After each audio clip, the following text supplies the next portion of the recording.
December 1944. The world is already exhausted. Europe lies frozen in the longest war of its history. From Normandy's ruined hedgerows to the shattered towns along the Siegfried Line, American and British troops believe, naively perhaps, that victory is now a matter of weeks. The German army is retreating.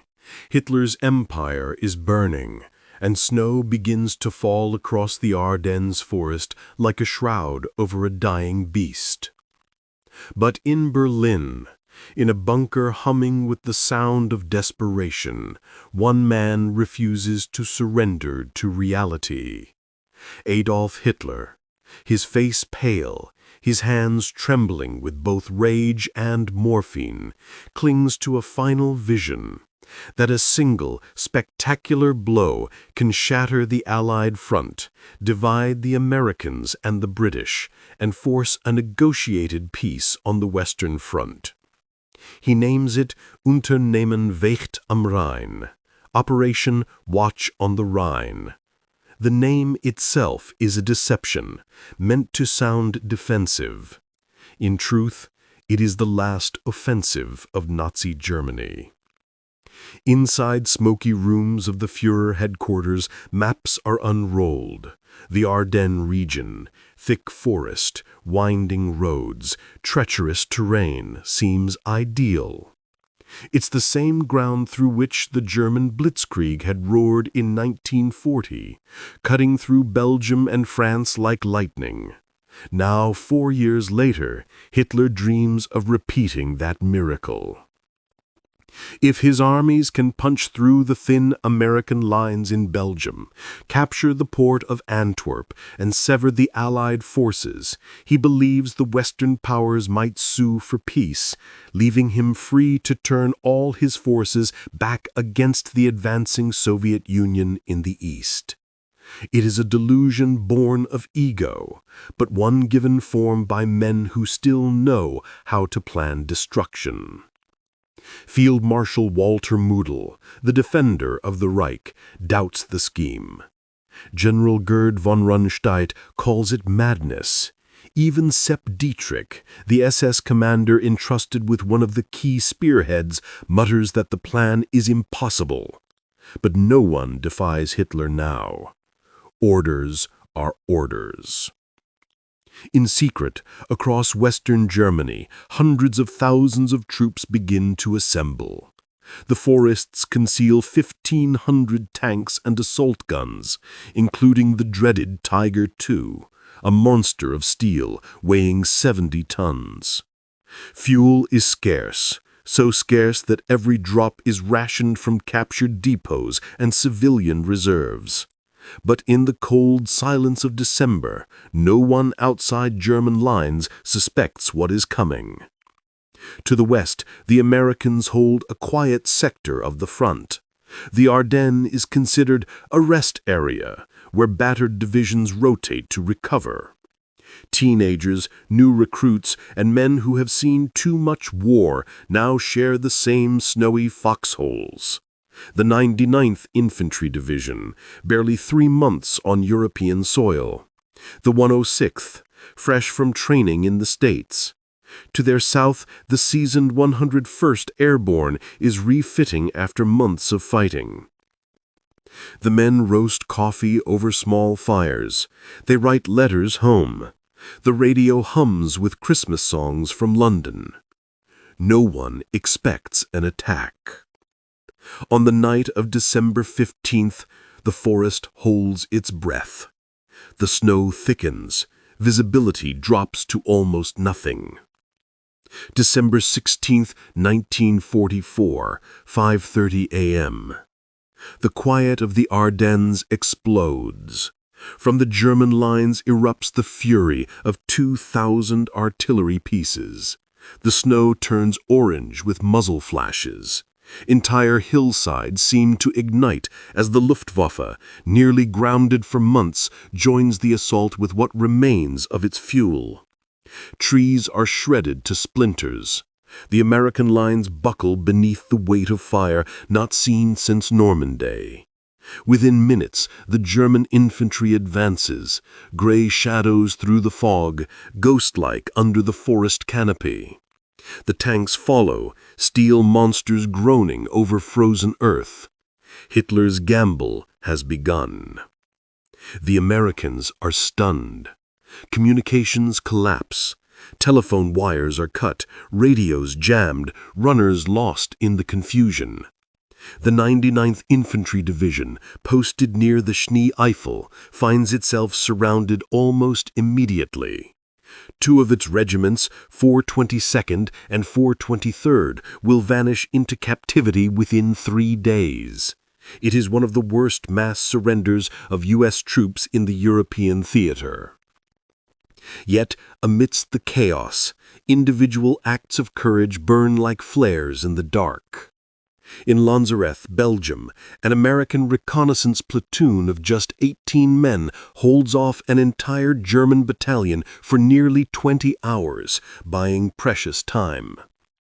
Near Elsenborn Ridge, artillery units refuse to retreat, their guns blazing until the barrels glow red, halting the northernmost German advance toward Liege. But the thrusts further south are more successful. The 6th Panzer Army, led by Sepp Dietrich, drives toward the Meuse. To its south, General Hasso von Mantefel's 5th Panzer Army slices through the thin American defenses, capturing towns whose names will soon become legend: Saint-Vith, Houffalize, Clairvaux. And then, at the heart of the German spearhead comes Joachim Peiper, commander of the 1st SS Panzer Regiment, young, ruthless, utterly loyal to Hitler. His tanks, the dreaded Tiger IIs, crush everything before them. Yet behind that cold efficiency lies moral rot. At a crossroads near the town of Malmedy, Peiper's men execute more than 80 American prisoners. The snow turns red. Word of the massacre spreads swiftly among the GIs. It hardens them. From this moment, no American soldier in the Ardennes misunderstands the nature of the enemy they face. The German offensive gains momentum. By December 19th, the front has bulged westward like a fist punching into Allied lines, giving the battle its name: the Battle of the Bulge. For the first time since D-Day, the German army has the initiative. And yet, the dream begins to rot from within. Fuel. Always fuel. Hitler's armored divisions advance on captured American gasoline dumps, but every move burns more of the irreplaceable reserve. Peiper's tanks seize Stavelot, but the bridges are blown, the fuel depots destroyed. They siphon diesel from abandoned vehicles, even drain the crankcases of wrecks. Without fuel, their massive Tiger tanks are nothing more than pillboxes of steel. Meanwhile, the Americans reorganize. Under Eisenhower's broad command, 2 generals emerge as pillars of resistance: Omar Bradley in the north and George S. Patton in the south. Patton, fierce, eccentric, relentless, sees opportunity in chaos. When news of the German attack reaches him, he is already moving. At a staff conference in Verdun, Patton interrupts the discussion. He tells Eisenhower, "Give me 3 days, and I'll turn my army 90 degrees and hit them in the flank." It seems impossible. His Third Army faces east, not north.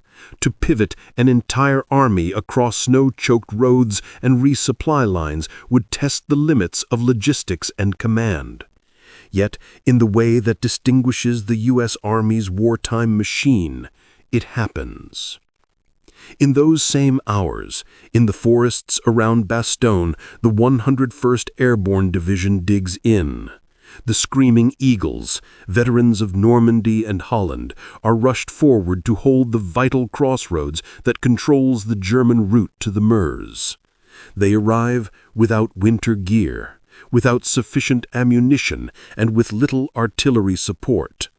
The snow deepens, rations thin, but they hold. December 21st.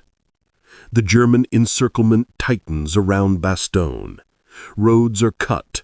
Fog blankets the town, grounding Allied aircraft.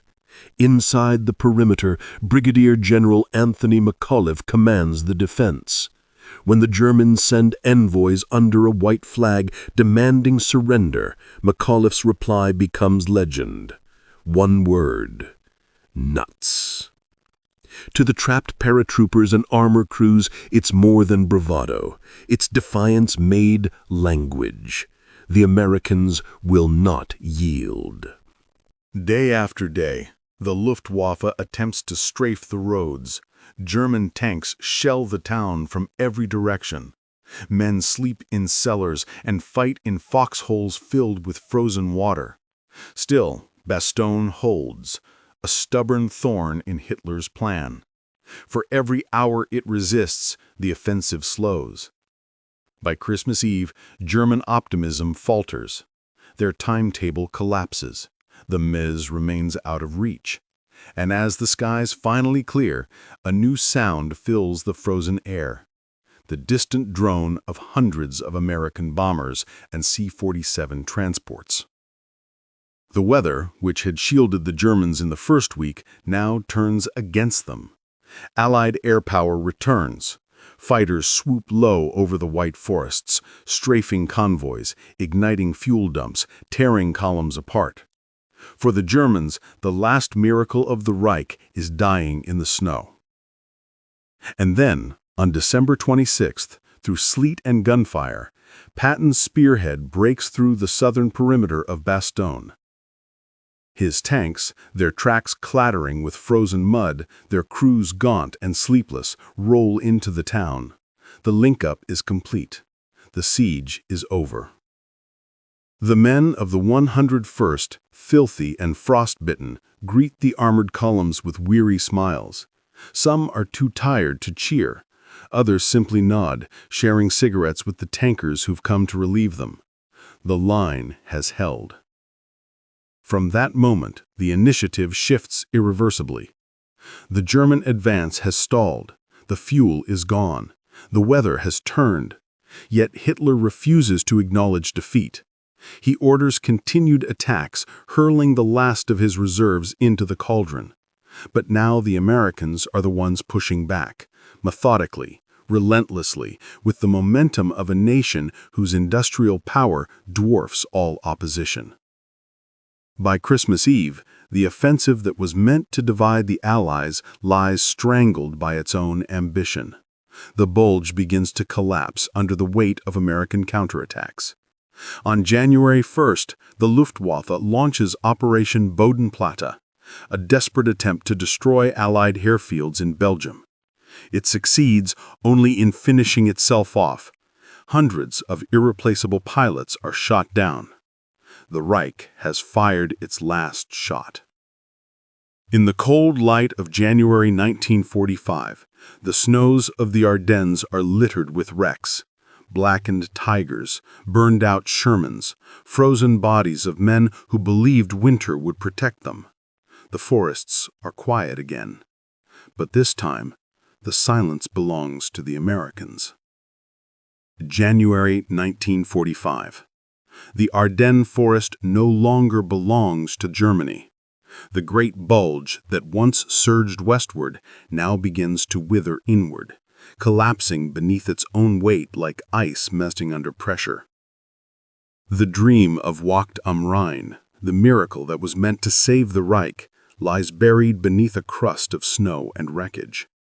For the German soldier, the new year brings not victory, but silence, an emptiness more frightening than the artillery that once roared. Engines lie frozen in place, horses die in their traces. The fuel drums that were meant to feed the armored spearheads now stand empty, coated in frost.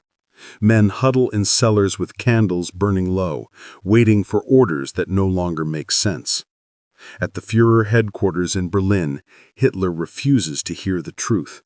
His generals, pale and exhausted, present reports showing that the offensive has failed, that the Meuse River remains untouched, that Bastogne stands firm.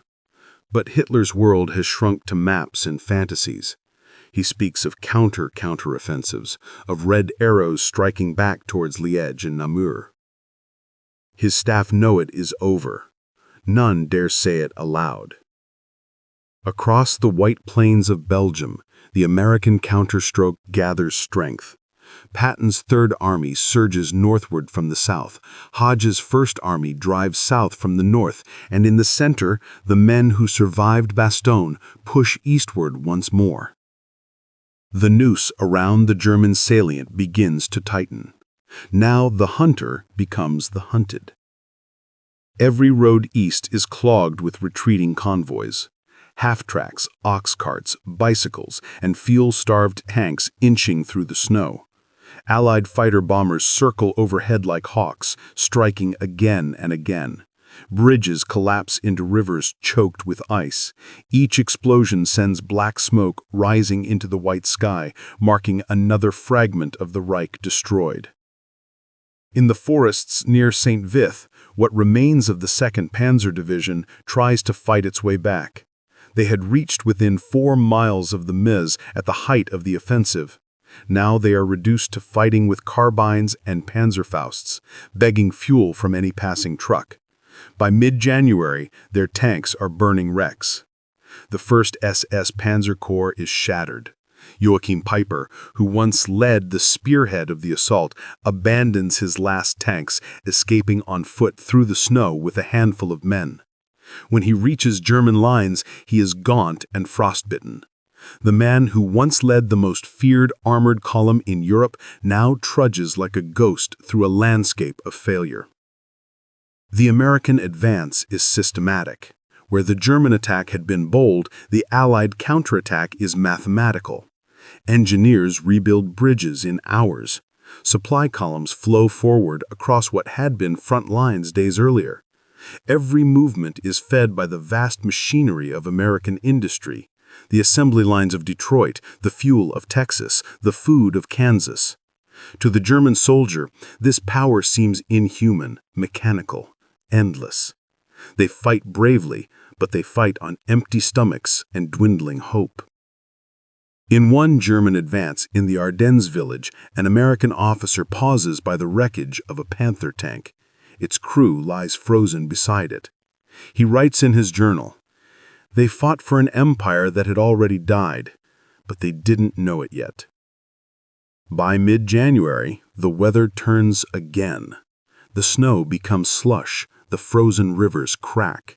Vehicles bog down, but the American advance never stops. In the town of Houffalize, the 2 American armies, Patton's from the south, Hodge's from the north, finally meet. The Bulge is cut off. The German salient that had reached 60 miles deep is now reduced to rubble and confusion. Thousands of German soldiers are captured, thousands more die in the retreat. Still, there are moments of grim valor. In the East Prussian dialects echoing through the woods, American infantry hear not fanatism, but fatigue, a weariness that transcends sides. Some Germans surrender willingly, waving white scarves. Others fight to the last shell, trapped in their officers' delusions. The Luftwaffe tries once more to stem the tide. Operation Bodenplatte, launched on New Year's Day, was meant to cripple Allied air power. Instead, it becomes the Luftwaffe's suicide note. 300 German aircraft are shot down in a single day. The sky belongs to the Americans again. In Bastogne, the soldiers who had held the line through the darkest days now march eastward, their boots crunching through the snow that had once been their prison. They pass wrecked German tanks and abandoned equipment, the remnants of an army that had gambled everything on one last roll of the dice. The bodies remain where they fell, half buried beneath drifts, eyes glazed with frost. Locals begin to return to their villages, finding ruins where homes once stood. Children stare silently at burned-out tanks, the steel skeletons of what was once a war machine that terrified the world. For the Americans, there is no triumphalism, only exhaustion. They know the cost. The Battle of the Bulge has become the largest and bloodiest battle fought by the U.S. Army in World War II. Nearly 20,000 Americans dead, 47,000 wounded, 23,000 captured or missing. Yet the sacrifice was not in vain. The German army has lost its last strategic reserve, its final strength broken in the forests of Belgium. As January ends, the front lines are restored to where they stood before the offensive. But beneath the surface, everything has changed. The German soldier now fights not for victory, but for survival. The American soldier, though scarred and cold, now fights knowing the end is inevitable, and that he is part of something larger than revenge or duty. In the villages and fields of the Ardennes, the truth settles like mist. The war's outcome is no longer in doubt. The Nazi Reich will die, not with a bang of triumph, but with a long, slow exhaustion. It is here, amid the snow and the ruins, that a realization dawns, not just among soldiers, but among the civilians who crawl from cellars, among captured Wehrmacht officers who glance at the endless convoys of American trucks rolling eastward. They see something more than power. They see a nation that fights not out of hatred, but out of endurance. For all its flaws, for all the mistakes and losses, the United States has proven something elemental, that democracy, when driven to defend itself, can wield industrial and human strength greater than any empire built on fear. And as the smoke clears from the Ardennes, even some Germans begin to sense it. In their defeat, they glimpse the strange, relentless efficiency of a new world being born. The American century. By the end of January 1945, the Bulge has disappeared. The U.S. Army stands poised along the Rhine. Ahead lies the crossing into Germany itself, the path to Remagen, the Ruhr, and ultimately to the gates of Berlin. Behind them, the white hills of the Ardennes stand silent, holding the memory of winter's madness, the last great gamble of a dying Reich. February 1945. The forest sleeps again. The smoke has thinned, the bodies have been gathered and buried beneath the snow. The Ardennes, once a cauldron of fire and fear, is now only the echo of engines that no longer run. The last great gamble of Nazi Germany has ended not with conquest, but with collapse. Yet the victory brings no jubilation. For the men who fought it, the Battle of the Bulge remains a scar carved deep into memory, an ordeal that stripped war of its glory and left only endurance, comradeship, and cold. The Americans have held, but at a terrible cost. Towns are gone, regiments decimated, divisions reduced to ghosts of their rosters, and still they march forward. The U.S. Army moves east. The forests give way to open country, to the Rhine Valley, to the heartland of Germany itself. The same soldiers who once trembled in their foxholes near Bastogne now cross the ruins of the Siegfried Line with grim precision. Each town taken, each bridge repaired, is not triumph, it is duty fulfilled. Behind the front, the machine of American logistics rolls on. Endless convoys of trucks, what one German general calls an ocean of motion, pour across France and Belgium. Fuel, food, ammunition, blankets, medical supplies, every item catalogued, delivered, accounted for. It is here, in the silent work of engineers and quartermasters, that the United States' real strength is revealed, not only in courage, but in competence. For the German people, the illusion is gone. When Hitler promised salvation through Wacht am Rhein, many believed. The newspapers had spoken of a miracle in the West, of the Americans crushed and the Allies in retreat. But as January gave way to February, the truth became impossible to ignore. The young men who had gone to the Ardennes in December do not return. The roads east are filled with columns of the defeated, starved, frostbitten, wrapped in rags. Civilians watch as the once invincible Wehrmacht passes by in silence. They begin to understand that the war is lost. Some still cling to the propaganda, muttering about secret weapons, vengeance, or divine intervention, but most now see the futility. The war that began with roaring parades and lightning victories has ended with whispers and exhaustion. In bombed-out German towns, a few brave souls start to say it aloud. The Americans are not monsters. When the U.S. Army enters the German heartland, the encounter is complex. There is hatred, yes, anger for the slaughter at Malmedy, the burned villages, the massacres. But there is also restraint. The American soldier does not pillage or burn.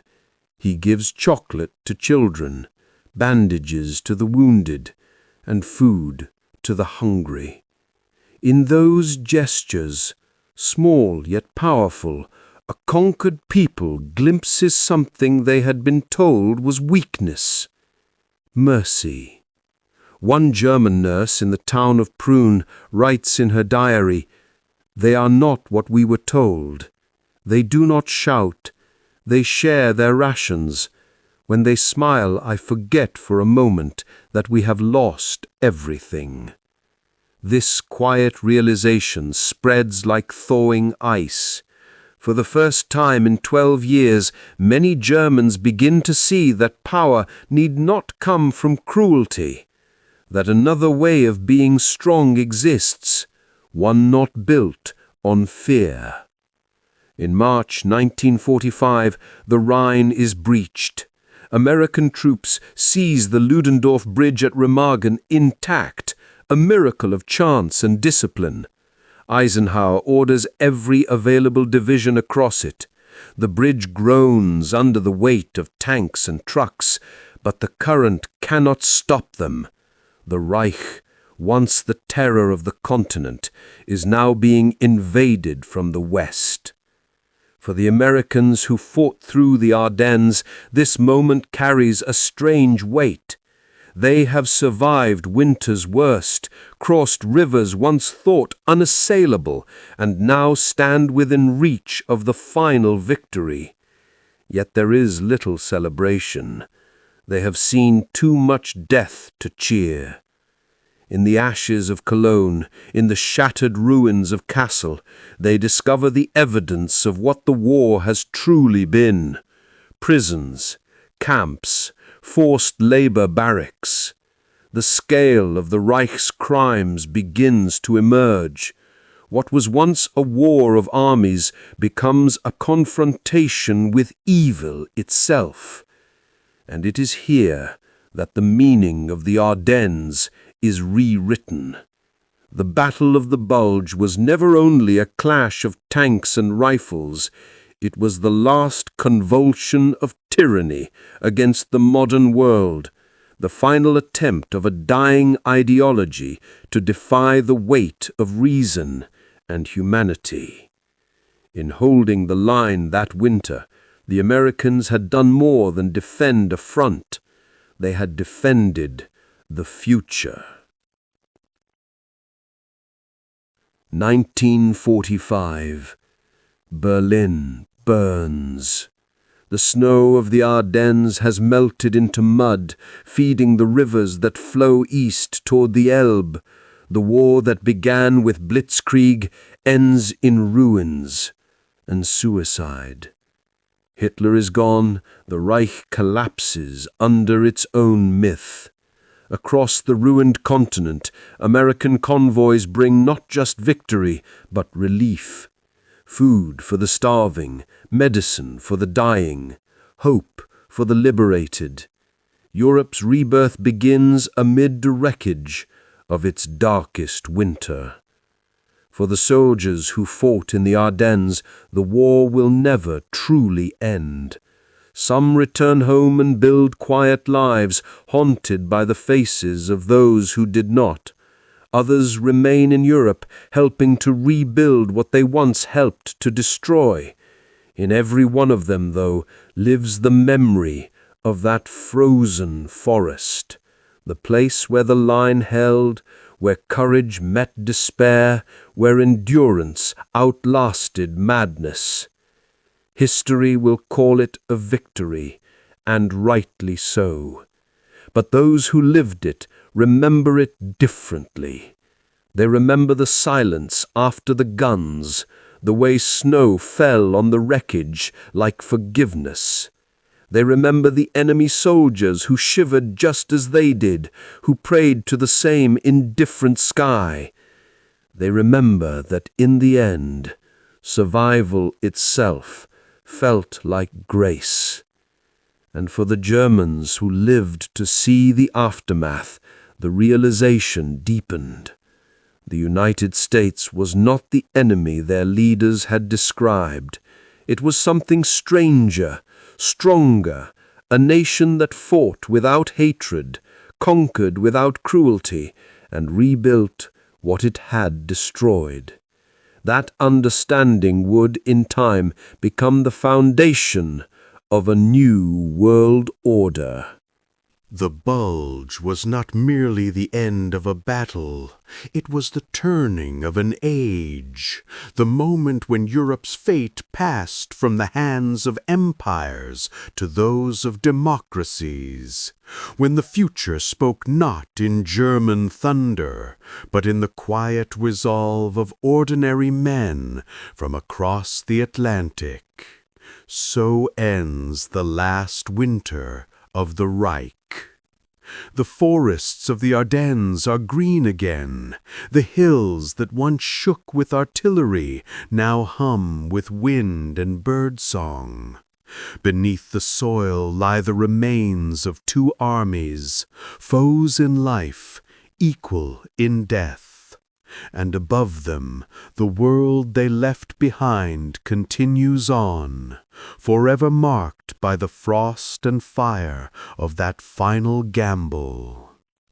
Because in that battle, on that frozen ground, humanity learned again what it always forgets, that tyranny burns bright but briefly, and that endurance, though cold and quiet, outlasts the storm.